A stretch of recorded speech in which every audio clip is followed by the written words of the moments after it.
Supply on করি, ঠিক আছে। এইখানে আমাদের কি আমরা তারটাকে ব্রেক করে নিই, আমরা ধরে নিলাম তার এই ধরো এইটা আর phase Y phase D phase, আর ফেজের কন্ডাক্টর হচ্ছে আমার ব্রেক করে দিচ্ছে। ব্রেক করে কি হচ্ছে আমার যেটা স্ট্রাকচার ট্রান্সমিশনের কি স্ট্রাকচার আছে আমার এইচগুলি যেটা স্ট্রাকচারের সঙ্গে টাচ হচ্ছে, এখানে দেখো পুরো শর্ট লিঙ্ক দিয়ে করেছি। এখানে ব্রেক করে নিয়ে আলাদা করে কিন্তু একটা শর্ট লিঙ্ক দিয়ে আমরা দেখাইছি যে কোনো কারণে যদি কন্ডাক্টর ব্রেক হয়ে যায়, যদি ওর যেটা আমার স্ট্রাকচার সেটা কি কোনো না কোনো মেটালের হয়, তাই তো, তার মধ্যে কিছু না কিছু কন্ডাক্টিভিটি আছে, তাই তো, ইলেকট্রিসিটি ইলেকট্রনের ফ্লো হতে পারে, এইটা কাজ হয়ে গেছে, এখন সাপ্লাই অন আছে, তাই তো। তাহলে আমি এখন দেখবো চেষ্টা করবো, তাহলে আমার এখানে সাপ্লাই ছিল আমরা জানি, তাই তো, চেষ্টা গ্লো করছে আমার। এখন কি হয়েছে এই কন্ডাক্টরটা ব্রেক হয়ে স্ট্রাকচার যে ট্রান্সমিশন আছে স্ট্রাকচারে কাজ হয়ে গেছে, তাই কি এখানে আমি যে কাজ এর ফলে কারেন্ট ফ্লো হচ্ছে,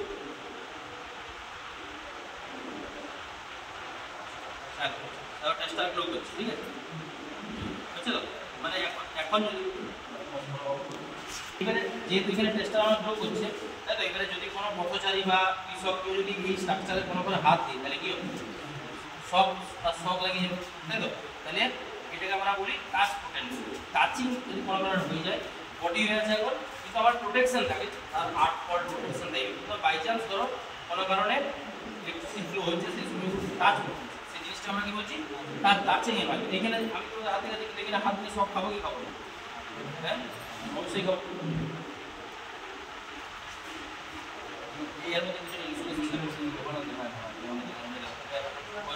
এখন আমি এখানে চলে আসবো, এই জিনিসটাকে অ্যাভয়েড করার জন্য আমাকে টাচ করার জন্য একটা টাচ পোটেনশিয়াল করি, ঠিক আছে। তার জন্য সেফটি প্রিকশন নেওয়া হয়, 8 ভোল্ট রিলের মনে করলাম রিলের কি কাজ প্রোটেকশন দেবে, যখনই কোনো 8 ভোল্ট হবে ওভার কারেন্ট ফ্লো সেই কমান্ড করতে যাবে আমার কন্ট্রোল ওভার কারেন্ট, তখন কি হবে আমার রিলে ওভার কারেন্ট, ঠিক আছে। আর এই জিনিসটাকে ওটা তো ঠিক আছে ওভার কারেন্ট, এই জিনিসটাকে জন্য ট্রান্সমিশন লাইনের উপরে অ্যাভয়েড করার জন্য কি থাকে আমার একটা আর্থিং ওয়্যার, সেটা কি করে এক্সট্রা কারেন্টটাকে আমার ডাউন করবে।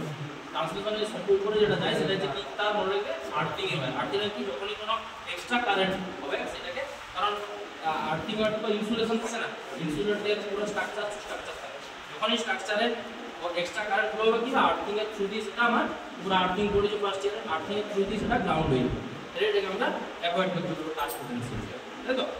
এবারে স্টেপ পোটেনশিয়াল কি জিনিসটা তোমাদের বলেছিলাম, যদি কন্ডাক্টর কোনো ব্রেক হয়ে যায়, ট্রান্সমিশনের কোনো কন্ডাক্টর যদি ব্রেক হয়ে যায়, ডাইরেক্ট যদি কোনো স্ট্রাকচারে ডাইরেক্ট মাটিতে টাচ হয়ে যায়, আবার সাপ্লাই অফ করুন। এখন আমরা দেখলাম স্টেপ পোটেনশিয়াল, যেটা ধরো এই কন্ডাক্টরটা ব্রেক হয়ে গেছে, লাইনটা চালু লাইন আছে, ঠিক আছে, সার্কিট ক্লোজ আছে, লাইনে কারেন্ট ফ্লো হচ্ছে।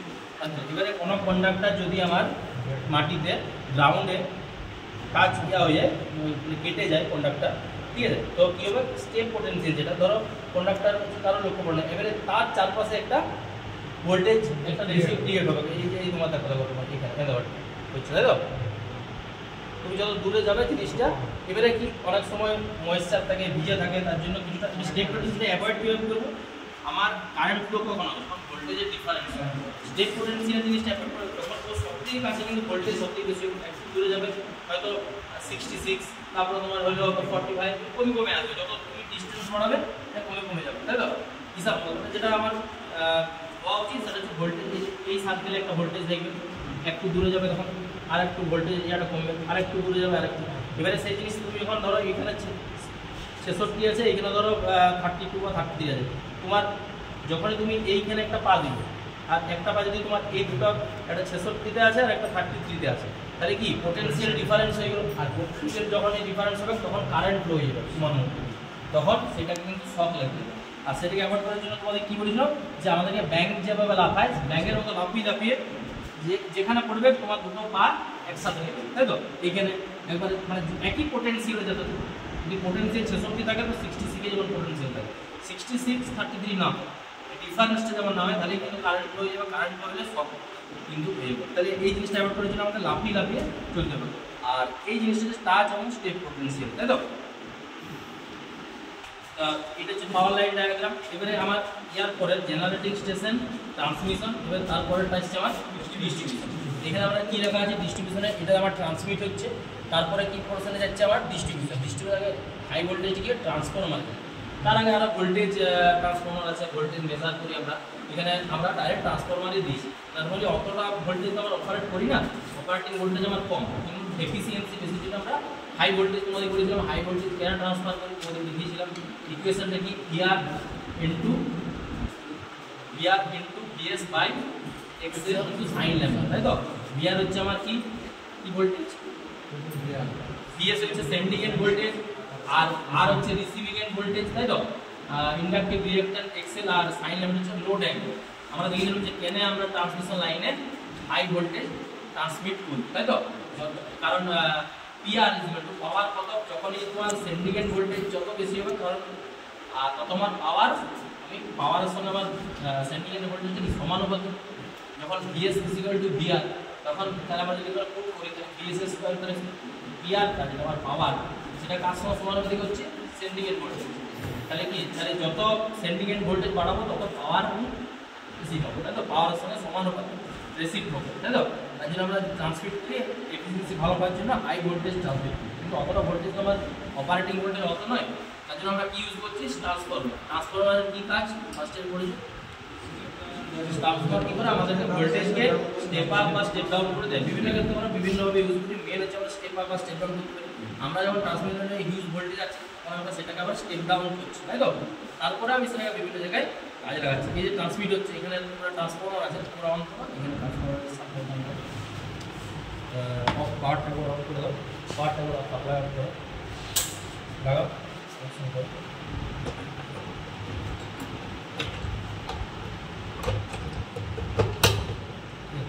অন করো, করে যাবে। হ্যাঁ, টাচিং তো করো না, কারণ বডি হয়ে থাকতে পারে। সবসময় ইলেকট্রিক্যাল জিনিস যখন আমরা মেশিন কোনো আমরা অপারেট করবো, আমরা কি চেক করবো, বলেছি বডি চেক করবো, যে কোনো কারণে বডি হয়ে আছে কিনা, তারপর আমি হাত দেবো। যে কোনো ইলেকট্রিক্যাল মেশিন বা যা হোক আমি সবসময় বডি চেক করে নেবো। আমি ট্রান্সফরমার অন করি, আমি একবার চেক করে নেবো এখানে ট্রান্সফরমার কোথাও বডি হয়ে আছে কিনা, তাই তো। কারণ তোমাকে আমি এখানে হাত দিচ্ছি কোনো প্রবলেম, কিন্তু বডি হয়ে থাকলে আমার কিন্তু শক নিয়ে যাবো, তাই তো। এবারে এখানে কি হলো, ট্রান্সমিট হলো, ট্রান্সমিটের পরে ট্রান্সফার হয়ে গেল। এখানে আমার ট্রান্সফারটা কত, রেটিং কত 440 বাই, আমার এটা একটা স্টেপ ডাউন ট্রান্সফার, তাই তো, 440 বাই 220, তাই তো। আমরা ট্রান্সমিশন লাইন থ্রু আমরা যেটা মডেল করছি সেটা 440 এখানে আমরা দিচ্ছি, আমরা আউটপুটটি কিন্তু ভোল্টেজ 220 পাবো, সেটাকে আমি আবার ডিস্ট্রিবিউশন বিভিন্ন যেখানে আমার প্রয়োজন সেখানে কাজে লাগাবো। ট্রান্সমিশনের ক্ষেত্রে কী হয়, যদি ভাগ ধরো 33 বা 66 আসছে, আমার হয়তো 66 থেকে আমি 11 কেভি করবো, সেটা 66 বাই 11, মানে 66,000 ভোল্ট আমি 11,000 ভোল্টে ট্রান্সফার করবো। সেটাকে আবার 11,000 বাস থ্রু আমি আবার কোনো এসিবিতে 440-তে আবার কনভার্ট করবো, তাই তো। তারপর আমি বিভিন্ন আমার যে ডোমেস্টিক পারপাস বা যেখানে প্রয়োজন অক্সিলারি ট্রান্সফরমার আছে, অক্সিলারি পারপাস আমরা ইউজ করি। এখানে আমরা কি ট্রান্সমিট আমার হলো 440, আমার ট্রান্সফরমারে গেল, ট্রান্সফরমার থেকে এটা আমার স্টেপ ডাউন ট্রান্সফরমার, তাহলে আমি এবার আউটপুট ভোল্টেজে চেক করবো, মাল্টিমিটারে চেক করবো,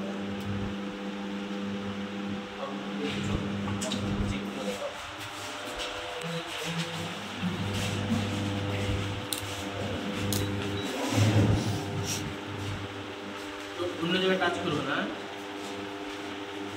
আমার নিউট্রাল পয়েন্টটা আমার স্টার কানেক্টেড, তাহলে আমরা কি নিউট্রাল পয়েন্টে পাচ্ছি, ঠিক আছে। আমি এখানে নিউট্রালের সঙ্গে একটা ফেজের 140 ভোল্ট পাচ্ছি, ঠিক আছে। বাকিগুলো চেক করো, নিউট্রালের সঙ্গে সবাই ফেজ ভোল্টেজ চেক করো 140, আর বাকিদের সঙ্গে তিনটা ফেজে চেক করো। হ্যাঁ, এবার আমার ফেজ টু ফেজ চেক করো, ফেজ টু ফেজ একটা দুটো ফেজের মধ্যে কত দিচ্ছে, ট্রান্সফরমারটা ভোল্টেজ কম দিচ্ছে, কিন্তু আমার স্টেপ ডাউন হয়েছে, তাই তো। কত দিচ্ছে